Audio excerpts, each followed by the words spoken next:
OPPO Find X7 Ultra、小米13 Ultra， 本期就来看看两台 Ultra 之间的表现啊！注意看下方的进度条，我们的测试环节还是非常丰富的，希望您能点赞加关注支持我们，尤其是加关注啊，这是让我们这档节目活下去，让我们继续更新下去的动力。正式测试前还是鼓励摄影环节，我会拿着手机去瞎拍些照片，我拍的不好，抛砖引玉，主要是希望您也能参与到摄影中来。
希望您看前面照片的时候，没有在琢磨是哪台手机拍的，而且我也尽量让大家看不出来是哪台手机拍的了，因为是台手机就能拍，关键是要参与到摄影中来。欢迎收看 ZPH， 记得点赞加关注支持我们，这是让我们这档节目独立发展下去的动力。下面就是测试环节了，我们来看看这台手机的表现吧。那这两台手机的后摄焦段还是比较对等的啊。Find X7 Ultra 这边是主摄长广角3倍的中焦，6倍的长焦；13 Ultra 这边呢是主摄长广角3.2倍的中焦跟5倍的长焦。其实3.2倍呢已经算是中长焦了。那提醒一下啊，它们都是定焦镜头，没有光学变焦，没有光变。现在是 Find X7 Ultra 的拍摄界面啊，其中2倍呢是主摄的数码变焦，0.6倍、1倍、3倍跟6倍就是前面说的光学焦段。其实严谨的说呢，3倍也不是光学焦段，它也是一小数码变焦。但是拍摄界面中给的这几个焦段呢，就算是厂商给出来的最强的几个焦段了。现在是13 Ultra 的拍摄界面，也是5个焦段切换按钮，同样的2倍也是主摄的数码变焦，其他呢就是厂商给出的最强的变焦焦段了。下面就来看看两台手机每一颗镜头再结合不同应用场景的表现了啊。我们还是先从主摄开始聊起。从参数上说，两台主摄还是比较接近的，但是光圈不同啊。小米13 Ultra 呢是 f1.9 跟 f4 两种光圈大小，在之前单独聊的节目中呢已经讲得比较细了，这次呢我们就看默认设置的表现。从实拍上看，两边的颜色差别还是挺大的啊，就是成像风格这块。但是好看的、好吃的、好玩的这些都没有标准，您自己喜欢哪个就是好的。那么我们这边主要看的是不可更改的光学素质跟解析力等。那么中心解析力啊，从光学上说两边是差不多的，但是注意啊，亮部细节呈现仔细看是 OPPO 做的更优秀。边角画质把控呢，看的是镜组的光学质量，这个是镜组的制造成本啊，是您花的每分钱值不值。那么边角画质把控方面呢，仔细看啊，是 OPPO 的稍微强一点点啊，当然这是右边啊，一会儿咱们再看左边。再看一组主摄的对比，同样的中心解析力方面呢，两边还是差不多，但是仔细看亮部细节呈现呢，还是 OPPO 的稍微丰富一点。镜组的光学质量，这回咱们看左边啊，这回要仔细看的话，是小米的更好一些了。那么总体上说呀，镜组的制造水平呢，两台主摄其实差不太多。再看主摄的高清模式，两台主摄都有5000万像素高清模式。那么解析力方面呢，确实是小米的更强一些。那结合普通模式跟高清模式的话，我感觉小米的高清模式优势更大一点。再看超广角镜头，感光器 OPPO 更大一些，光圈小米更大一些，视角呢也是小米的更宽广。从实拍样片上看，两边的颜色比主摄更接近一些。小米呢总能一不小心就拍到我的手指头啊，当然这是我的问题。视角差距如图所示，这个红边就是 OPPO 拍不到的范围。中心解析力嘛，两边是差不多的啊，但是 OPPO 的视角窄，它拍摄的物体稍微大一些，所以纹理看着更清晰一点点。镜组的光学质量，也就是边角画质把控方面呢，两边下降的程度是差不多的啊。那这一点上来说呢，还是小米做的更不错一些，因为它的视角更宽广嘛，它是更难把控边角画质的。再看一组超广角样片，主要的差别呢还是在视角上，小米的更宽广一些。中心解析力呢，两边依旧是差不多的。镜组的光学质量，这回看另一边啊，同样的，两边下降的程度是差不多的。那么小米在视角更宽广的情况下，镜组的光学质量能跟 OPPO 差不多，那说明小米的超广角镜组的造价还是要更贵一些的。两台超广角都有5000万像素高清模式，但是在解析力方面呢，还是小米的更优秀一些啊。我对比了很多组，都是这个结果。那看来在白天的表现上，小米的超广角做得更优秀一些。微距放在超广角镜头后面呢，是因为这两台手机配的微距最好的都是超广角镜头，而且呢都是用超广角数码变焦，也就是数码裁切之后来拍摄微距的。那乍一看呢，好像 OPPO 的更好，放大比更高，是吧？但其实如果放大看细节的话，两边的细节呈现实际上是差不多的啊。在微距的表现上，这两台手机也就是不相伯仲了。再说中长焦镜头，中焦这块 OPPO 有一颗3倍的镜头，小米是3.2倍啊。其实3.2倍可以算是中长焦镜头了。长焦这块 OPPO 是6倍的镜头，小米是5倍。那具体的参数都列这儿了，就不一一念了啊。对比样片，咱们还是先从2倍开始看。它们都是主摄的数码变焦。那么中心解析力方面呢，两边做的都不错啊，但是仔细看的话 ，OPPO 稍微有些萎色。现在是中焦的表现 ，OPPO 是3倍，小米是3.2倍。中心解析力两边依旧是非常接近的，但是亮部细节呈现呢，还是 OPPO 的更好一点啊，这点跟主摄很像。但是到了高清模式 ，OPPO 出现了问题了。它们都有5000万像素的高清模式，但是解析力跟小米比呢，差距非常明显。OPPO 在上期的表现还不这样呢，但是这次我对比了很多组，全是这个问题。经过夜里偷偷摸摸的升级之后 ，OPPO 的视频录像防抖得到了提升，那么这点在视频环节你们将会看到。但是这个长焦高清模式怎么变得这么糟糕了啊？别聋子给治哑巴了。再看长焦的对比 ，OPPO 是6倍，小米是5倍。在解析力方面呢，两边依旧是都挺好的。两台长焦同样都是有5000万像素高清模式的，解析力方面乍一看好像是小米的更清楚一些啊，但是你仔细看，其实两边的细节呈现是一样多的 ，OPPO 并不比小米差。再看一组10倍的对比吧，它们都是长焦镜头的数码变焦了，但是解析力方面，这回 OPPO 又出现问题了啊，明显没有小米的清晰。再对比一组也是如此 ，OPPO 就是没有小米的解析力高。虽然说系统升级把视频的防抖解决了，但是别把长焦这块给聋子治哑巴了。再看前摄的表现，先看自拍啊，自拍用的就是前摄的默认设置，没有调其他的。从实拍效果上看呢，两边的效果都非常不错，有一定的美颜，但不是很假。效果呢，我认为都是很顶级的。自拍能拍成这样呢，我估计没有什么人会有怨言了吧？反正两边的水平都非常高啊。再看前摄录像的表现，一个亮一点，一个暗一点啊。小米那边有点亮，而且天空都有些过曝了。那么整体感觉呢，还是 OPPO 的更好一些。虽然说肤色稍微暗一些，但我觉得看起来更正常啊。小米那边有些苍白。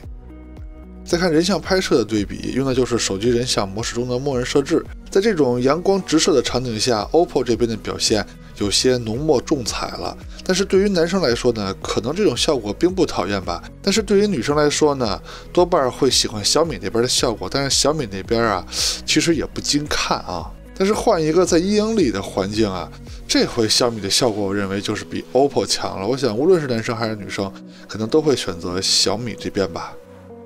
再看直出扩张度的对比，那么测试直出扩张度的场景，我们是按照难度低到难度高这么排下来的。在难度比较低和难度中等的场景下，两边的表现还都是不错的。亮部跟暗部的细节呈现，两边都非常好啊，无论是主摄跟超广角都是这样。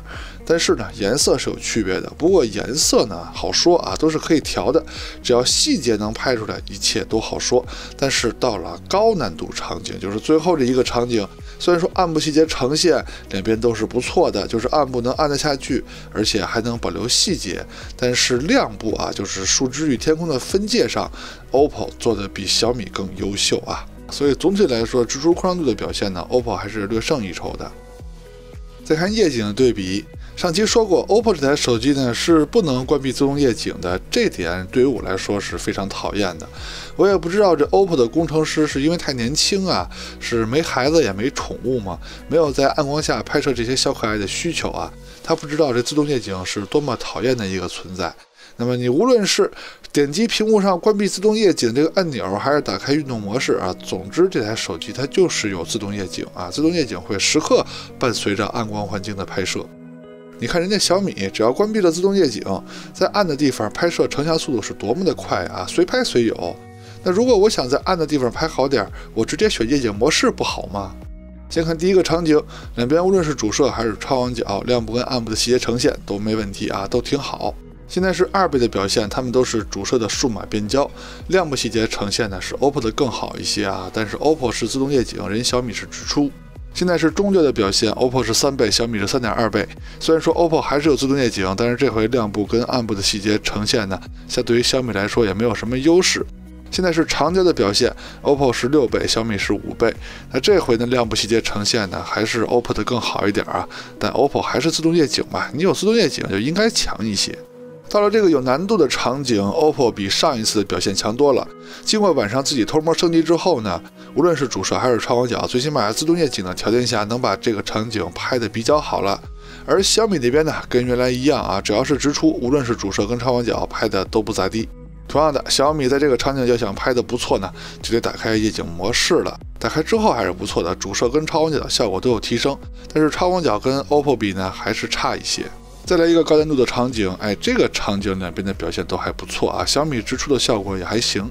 昏暗的城市场景，主摄的表现两边还是不错的。虽然说 OPPO 有自动夜景啊，但是超广角呢，结合大底的优势 ，OPPO 的表现还是比小米强一些。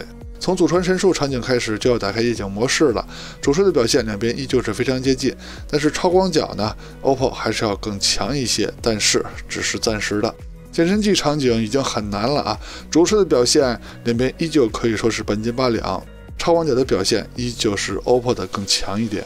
再次表扬 OPPO 的中焦就是3倍镜头，在这么暗的场景，如果你选择3倍镜头拍摄，它依然非常头铁的就用3倍镜头去拍摄，而且细节呈现比小米用主摄数码变焦代替中焦拍摄要强得多啊，主要是细节呈现上要强。但是长焦的表现 ，OPPO 的6倍镜头虽然说还是非常头铁的，在这么暗的环境下用6倍镜头直接拍摄，但是效果呢已经比不上小米用主摄代替长焦拍摄的效果了。主流小路的场景，主摄的表现两边依旧是不分胜负，细节呈现两边做的都非常好。但是超广角的表现 ，OPPO 就再也没有优势了啊，因为已经到了非常暗的环境了 ，OPPO 的大底已经不能体现出任何优势了。场景的难度继续提高，祖传神树 Pro 这个场景，主摄的表现论暗部细节呈现，小米的更优秀了。超广角的表现两边差不多。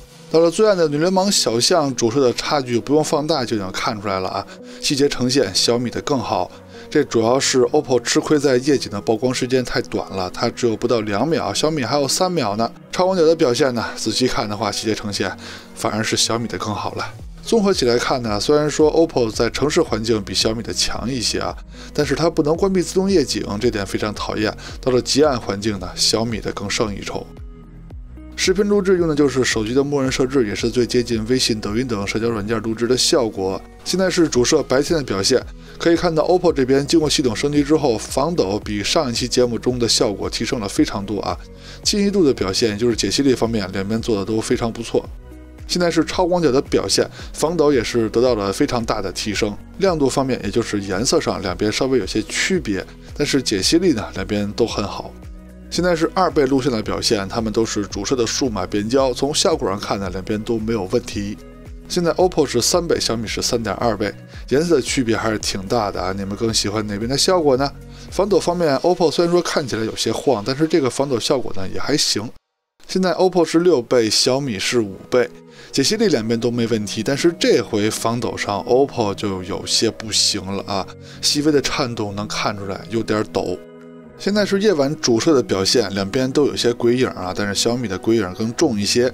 防抖呢跟白天比，它们都有些下降，但是细节呈现方面清晰度啊，两边是属于同一水平的。现在是超广角的表现，你看 OPPO 解决了防抖之后，它超广角的效果明显是要比之前强很多的。那现在无论是走路拍还是静止不动拍，效果好的一定是 OPPO 这边。现在 OPPO 是3倍，小米是3.2倍。OPPO 的3倍呢，就是用3倍镜头直接拍的，清晰度非常好。小米这边呢是用主摄代替中焦镜头拍的，解析力方面跟 OPPO 是没法比的，而且还有鬼影。现在 OPPO 是6倍，小米是5倍。OPPO 的6倍呢，可能是用3倍镜头数码变焦拍的吧，这也不太好看出来。但是小米那边肯定是用主摄数码变焦到5倍拍的，你瞅这清晰度还有这鬼影，没法跟 OPPO 比。工业设计方面，两台手机的后摄都是圆圆的造型，但是一眼就能看出区别。你们更喜欢哪边的样子呢？就是你们更喜欢哪台手机的长相呢？大家可以说一下你们的看法啊。在上期节目中 ，Find X7 Ultra 的中焦表现还是很不错的，就是录像的防抖啊，白天跟夜晚都不是很好。经过它晚上自己偷摸系统升级之后呢，录像的防抖倒是解决了，但是中焦的高像素模式还有超长焦的解析力啊，都出现了问题。咱这系统升级不能把聋子治成哑巴呀，期待它下次系统升级的表现吧。OK， 到结尾了，看完前面内容，希望您可以喜欢我们的节目啊，也希望您能点赞加关注支持我们。我们下期节目再见，拜拜。